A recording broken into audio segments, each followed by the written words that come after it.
বিশ্ব মানচিত্র থেকে মুছে যেতে পারে ঢাকা, তলিয়ে যাবে আরো অনেকগুলো শহর। শুনতে অবিশ্বাস্য মনে হলেও এমনই আশঙ্কা করে আসছেন পরিবেশ বিজ্ঞানীরা। বিগত কয়েক বছর ধরে বিশ্বজুড়ে যেভাবে বাড়ছে তাপমাত্রা, তাতে বাড়ছে সমুদ্র পৃষ্ঠের উচ্চতাও। প্রাকৃতিক বিপর্যয়ের মুখে পড়বে পৃথিবীবাসী। আর এই সব বিপর্যয়ের কারণে বড় ধরনের সংকটে পড়তে যাচ্ছে উপকূলীয় অঞ্চলের দেশগুলো। তাপমাত্রা বৃদ্ধি এবং সমুদ্র পৃষ্ঠের উচ্চতা বৃদ্ধির ধারাবাহিকতা বজায় রাখতে আগামী কয়েক দশকের মধ্যেই হারিয়ে যাবে পৃথিবীর 6টি শহর, যে তালিকায় নাম আছে বাংলাদেশের রাজধানী ঢাকারও। কিন্তু কেন এমন আশঙ্কা করছেন পরিবেশ বিজ্ঞানীরা? আর তালিকায় থাকা বাকি স্থানগুলোই বা কি কি? দিনে দিনে পৃথিবীর প্রাকৃতিক পরিবেশের বিপর্যয় বাড়ছে দুনিয়া জুড়ে, যার প্রধান এক প্রমাণ হিসেবে দেখা দিয়েছে চলমান হিটওয়েভ। অতিরিক্ত গরম পড়ছে জনজীবনে। এটা বাংলাদেশি হোক বা অ্যামাজন বেষ্টিত ব্রাজিল, সবখানেই তাপমাত্রায় দেখা দিয়েছে জনদুর্ভোগ। কেবল মানুষই নয়, এই তাপমাত্রার কারণে ভুগছে স্থলভাগের বেশিরভাগ প্রাণীগুলো। পাখিদের জন্য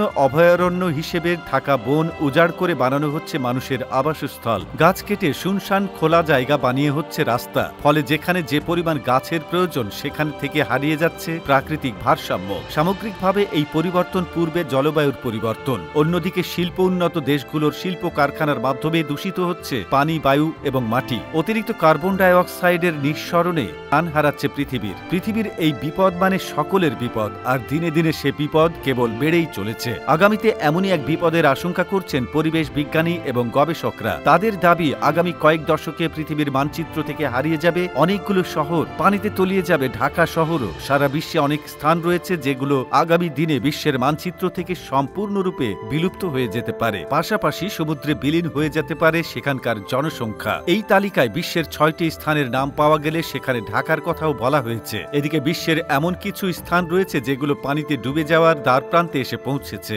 এরকম পরিবর্তন চলতে থাকলে 2100 সালের মধ্যে বিশ্বের অনেকগুলো শহর পানির নিচে ডুবে যাবে বলে আশঙ্কা করা হচ্ছে। তালিকায় থাকা সেই শহরগুলোর মধ্যে শুরুতেই আছে সমুদ্র বেষ্টিত দেশ মালদ্বীপের শহর মালে। ধারণা করা হচ্ছে দেশটির 77 অংশ পানিতে বিলীন হয়ে যেতে পারে। তালিকায় এরপর রয়েছে ওশেনিয়ার কিরিবাতির নাম। বর্তমানে এদেশের জনসংখ্যা 1,20,000। সমুদ্রপৃষ্ঠের উচ্চতা বাড়ায় ভবিষ্যতে দেশটি তার 2/3 ভূমি হারাতে পারে। সমুদ্রপৃষ্ঠের উচ্চতার কারণে চীনও অনেক ক্ষতিগ্রস্ত হচ্ছে। চীনে প্রায় 43 মিলিয়ন মানুষ সমুদ্রের ধারে বসবাস করছেন। ফলে তারা ক্ষতিগ্রস্ত হতে পারেন বলে আশঙ্কা করা হচ্ছে। বিপুল এই জনগোষ্ঠীর জন্য এসব বিপদ সত্যিকার অর্থে এক নাজুক অবস্থায় আশঙ্কা পর্যবেক্ষকদের। এছাড়া আগামীতে বাংলাদেশের রাজধানীর ঢাকাও ডুবে যেতে পারে বলে আশঙ্কা করা হচ্ছে। এর ফলে প্রায় 32 কোটি মানুষের ঘরবাড়ি ও সম্পত্তি নষ্ট হতে পারে। সমুদ্রে তলিয়ে যেতে পারে। তালিকায় রয়েছে প্রতিবেশী দেশ ভারতের শহরও। ইউরোপীয় ইউনিয়নের অর্থায়নের পরিচালিত লাইফ অ্যাডাপ্টেড প্রকল্প অনুযায়ী